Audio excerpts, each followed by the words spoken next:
የኤርትራ ጦር ወደ 3 የትግራይ ከተሞች መግባቱ እየተሰማ ነው። የህወሓትን ጦራውን እየመሩ ነው የሚባሉት ብርጋዴር ጄኔራል ዮሐንስ መዲድ እኛን ሊያግዝ ለመጣም የትኛውም ኃይል በራችን ክፍት ነው ሲሉ ከሰሞኑ ተናግረዋል። እንመለስበታለን። ከዚህ ውጪ አሊኮ ዳንጎቴ 3 ቢሊዮን ብር ይዘው ሶማሌ ክልል ሊገቡ ነው ተብሏል። እንዲሁም ፕሬዝዳንቱ ላይ የተቀነባበረ የግድያ ሙከራ የለም ተብሏል። ሌላኛው ጉዳያችን ነው። አክብሮታዊ ሰላምታችን በያላችሁበት ድረስ የተወደዳችሁ ሸገር ታይምስ ቤተሰቦች እንዴት ናችሁ? የዕለቱ መረጃ ጥንቅራችን አዳዲስ ክስተቶች ተካተውበት ነው ጀምሯል። በመግቢያችን ላይ ያዳመጣችኋቸውን አበይት ነጥቦች እንደሚከተለው በዝርዝር እንመለከታለን። አብራችሁን ቆዩ።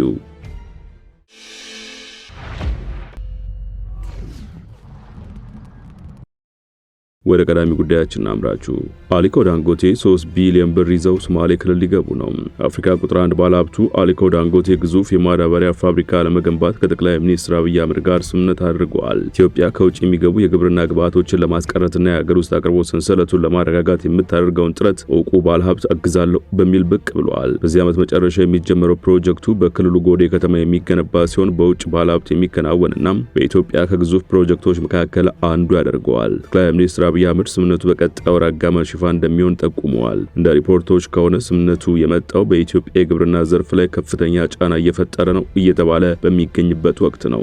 የማዳበሪያ እጥረት በአንድ በኩል፣ በቀይ ባህር አካባቢ ያለው የኃይል ፍጥጫም፣ የጂኦፖለቲካዊ ትርምስ ከውጭ በሚገባ የማዳበሪያ አቅርቦት ላይ ፈተና ደግነው ይገኛል። በኢትዮጵያ ግብርና ሚኒስቴር እንዳስታወቀው ከሆነ በ2025 የመኸር እርሻ ወቅት የሚያስፈልገው ማዳበሪያ 40% ብቻ ነው እስከ ሚያዝያ ወር የደረሰው። ኢትዮጵያ በአሁኑ ወቅት አብዛኛውን የማዳበሪያ ምርት የምታገኘው ከሞሮኮና ሩሲያ ከሚገኙ አቅራቢዎች ቢሆንም የውጭ ምንዛሬ እጥረትና የሎጂስቲክስ ውስንነቶች ስርጭቱን በተደጋጋሚ አዘግይተውታል። በጉዳዩ ቅርብ የሆኑ ሹማምንት እንዳሉት ከሆነ የታቀደው ዳንጎቴ ፋብሪካ ዩሪያንና ናይትሮጅንን መሰረት ያደረጉ ማዳበሪያዎችን የሚያመርት ሲሆን የገበያ ተደራሽነቱን ደግሞ ለሀገር ውስጥ የምስራቅ አፍሪካ ገበያ መሆኑን ለማወቅ ተችሏል። ለዚህ እጅግ ግዙፍ ፕሮጀክት ጎዴ የተመረጠችበት ምክንያት ከኢትዮጵያ ገቢ ወጪ ከሆነው የጅቡቲ ኮሪደር በቅርብ ርቀት ላይ የምትገኝ በመሆኗ ነው። ይህ ጥሬ ዕቃ ለማስገባትም ሆነ ለማዳበሪያ የሚያስፈልጉ ግብዓቶችን በቅርብ ርቀት ላይ ለማግኘት አመች ያደርጋታል። ከዚህ ውጭ የኢትዮጵያ መንግስት በታሪክ ከኢንቨስትመንት እድሎች የተገለሉ ቦታዎችን ተደራሽ ለማድረግ ካስቀመጠው ስትራቴጂ ጋር የሚጣጣም ሆኖም ተገኝቷል ተብሎለታል። የፌዴራል መንግስት ምስራቁን ማኑፋክቸሪንግ ኢንዱስትሪ ለማሳለጥ መሰረተ ልማት፣ ኢነርጂና መንገድ ፕሮጀክቶች ላይ በስፋት ኢንቨስት እያደረገ መሆኑም ተዘግቧል። እንደ አውሮፓውያን አቆጣጠር 2023 በናይጄሪያ ውስጥ የተቋቋመው የዳንጎቴ ማዳበሪያ አምራች ድርጅት 2.5 ቢሊዮን ብር የፈጀው በአመቱ 3 ሚሊዮን ሜትሪክ ቶን በማምረትም በአፍሪካ ቁጥር 1 ኩባንያ ሲሆን በሶማሌ ክልል ጎዴ ከተማ የሚገነባው ኩባንያም የዚህን ያህል መጠን ማምረት የሚችል ነው። 3 ዓመት ተኩል ብቻ ስጡኝ አሊኮ ዳንጎቴና ጠቅላይ ሚኒስትር አብይ አህመድ ስምምነት ነው። አፍሪካ በ40 ወራት ውስጥ በማዳበሪያ ራሷ እንደምትችል ናይጄሪያዊ ቢሊዮነር አሊኮ ዳንጎቴ ይፋ አደረጉ። ኢንቨስተሩ በትናንትናው ዕለት ከሀገሪቱ መዲና ሌጎስ በቅርብ ርቀት ላይ በ2.5 ቢሊዮን ዶላር ወጪ እያስገነቡት የሚገኘውን ፋብሪካቸውን ማስፋፊያ ባስጀመሩበት ወቅት ነው ይህንን የተናገሩት። የኤርትራ ጦር ወደ 3 የትግራይ ከተሞች መግባቱ እየተሰማ ነው። ለኢትዮጵያ መንግስት ቅርብ የሆኑ ምንጮች እንደዘገቡት ከሰሞኑ የኤርትራ ጦር ወደ 3 ትግራይ ከተሞች ገብቷል። ሰራዊቱ የኢትዮ ኤርትራን ድንበር ጥሶ ወደ ትግራይ ከተሞች የገቡት ከህወሓት ኃይሎች ጋር የጋራ ጥምረት ለመፍጠር ነው ተብሏል። የህወሓት ጦርን አሁን እየመሩ ነው የሚባሉት ብርጋዴር ጄኔራል ዮሐንስ ጆን መዲድ እኛን ሊያግዝ ለመጣ የትኛውም ኃይል በራችን ክፍት ነው ሲሉ ከሰሞኑ ተናግረው ነበር። የትግራይ ሚዲያ ምንጮች እንደዘገቡት ከሆነ የትግራይን ህዝብ ለማገዝና መልሶ ለማቋቋም የሚመጣ የትኛውም ኃይል ካለ የኋላ ታሪኩን ሳናጠና አብረነው እንሰራለን ብለዋል። ጀነራሉ ከደቡብ ሆነ ከሰሜን እኛን ለማገዝ የሚመጣ ኃይል ካለ በራችን ክፍት ነው ማለት ግን ፍትህን አሳልፈን መስጠት አለብን ማለት አይደለምም ብለዋል። ጄኔራል ጆን አክለውም በህዝብ ላይ ጄኖሳይድ የፈጸመው መጠየቅ አለባቸው፣ ሂደቱ በዚህ መልክ መቀጠል አለበት ሲሉም አክለዋል። የኢትዮ ኤርትራ ድንበር አካባቢ ነዋሪዎች ከሰሞኑ መገናኘታቸውን ተከትሎ የህወሓት አንጃው ጭፍጨፋ ከፈጸመ ኃይል ጋር ሊጣመር ነው በሚል ህዝቡ ዘንድ ለሚነሳው ቁጣ ሲመልሱም ለጦር ወንጀሎች ተገቢውን ፍትህ ማግኘት ላይ አንደራደርም፣ ነገር ግን ለሰላም ልማትና የሰው ልጆች ክብር ሲባል ከሀገር ውስጥም ሆነ ከውጭ ሊያግዘን ከመጣ በራችን ክፍት ነው ብለዋል። ብዙዎች የህወሓት አንጃ ፍትህ ሳይሰፍን ከኤርትራ ጋር መጣመሩ ትክክል አይደለም ሲሉ የሞገቱ ሲሆን ቀሪዎቹ ደግሞ የፌዴራል መንግስት በትግራይ ላይ ከበባ የሚፈጽም ከሆነ ይህንን ለመስበርና አማራጭ ወዳጅ ለማግኘት ከሻዕቢያ ጋር አብሮ መስራት ተገቢ ነው ሲሉ ተከራክረዋል። ከተማ ውስጥ የተበተኑት ወንበዴዎችና አዲሱ ሹመኛ ያወጡት ምስጢር። በቅርቡ የሲዳማ ክልል ፖሊስ ኮሚሽነር በመሆኑ የተሾሙት ተስፋዬ ኤቢሶ ባለፉት 4 እና 5 ዓመታት በክልሉ የጸጥታ መዋቅር ውስጥ ይስተዋሉ የነበሩ ህገወጥነትና ስርዓት አልበኝነትን ለማስተካከል የክልሉ መንግስት ቁርጠኛ አቋም ወስዶ መስራት ላይ መሆኑን ገልጸዋል። ስልጣንን መከታ በማድረግ ህገወጥ ድርጊቶችን ሲፈጽሙና ሲያስፈጽሙ የነበሩ ባለስልጣናት፣ ደላሎችና ኮንትሮባንዲስቶችን እንዲሁም በጸጥታ ተቋም ውስጥ የጥቅም ትስስር በመፍጠር በተደራጀ መንገድ የሌብነት መረብ ከላይ እስከ ታች በመዘርጋት ሲጠቀሙ የነበሩ ግለሰቦችን ለህግ የማቅረብና ጥያቄ ማድረግ ስራዎች እየተሰሩ ነው ብለዋል።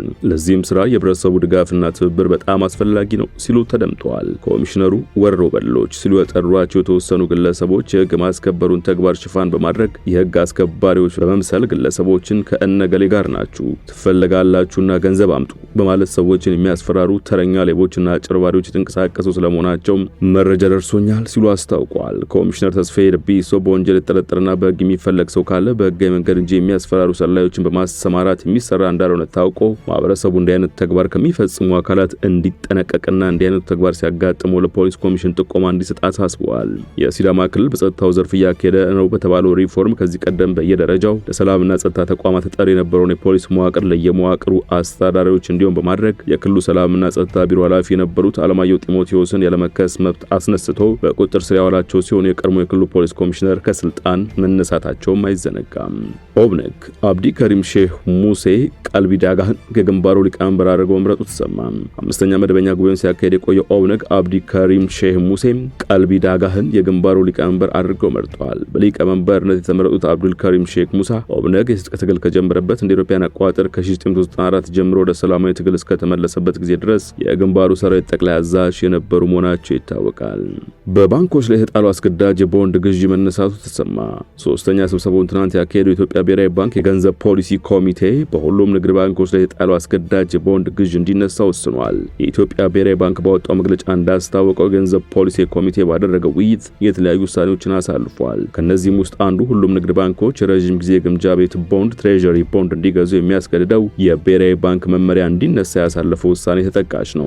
አሁን ላይ የመንግስት ገቢ ማሰባሰብ አቅም በእጅጉ መሻሻሉ እንዲሁም በመንግስት የበጀት ጉድለቱን ለማሟላት የውጭና ገበያ መር የሆኑ የሀገር ውስጥ የማዳበሪያ አማራጮችን ሊጠቀም በመሆኑ በባንኮች ላይ ተጥሎ የቆየውን ይህ አስገዳጅ መመሪያ አሁን ላይ ማንሳቱ ተገቢ መሆኑን ኮሚቴው አምኖበታል ሲል መግለጫው ጠቅሷል። ኮሚቴው ያመነበት የገንዘብ ፖሊሲ ምክረ ሀሳብ ለብሔራዊ ባንክ ቦርድ ቀርቦ መጽደቁን መግለጫው አመልክቷል። የገንዘብ ፖሊሲ ኮሚቴው ያሳለፈው ሌላኛው ውሳኔ በባንኮች ላይ የጣለውን የብድር ዕቀባ የተመለከተ ሲሆን በአሁኑ ወቅት ባንኮች የዓመታዊ የብድር እድገት ላይ የተቀመጡ የ18% ጣሪያ እስከ መጪው መስከረም 2018 ዓ.ም ድረስ እንዲቀጥል ወስኗል። ለዚህም የሰጠው ምክንያት አሁን ላይ የዋጋ ግሽበት የመርገብ አዝማሚያ እየተስተዋለ ቢሆንም ይህንን ማስቀጠል አስፈላጊ በመሆኑ የተጣለው የብድር እድገት ጣሪያ ባለበት እንዲቆይ ማድረግ አስፈላጊ እንደሆነ የሚገልጽ ነው።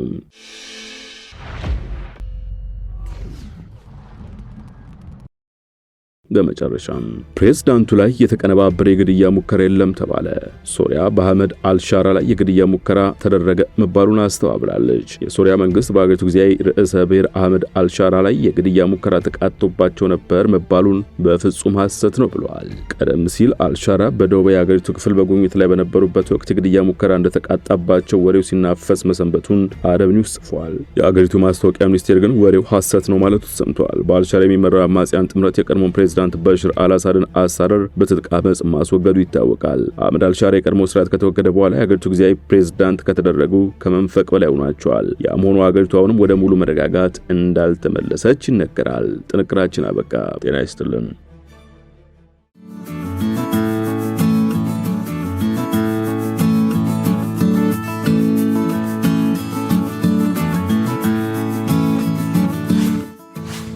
ሸገር ታይምስ ሚዲያን ሰብስክራይብ በማድረግና ደወሉን በመጫን ይከተሉን።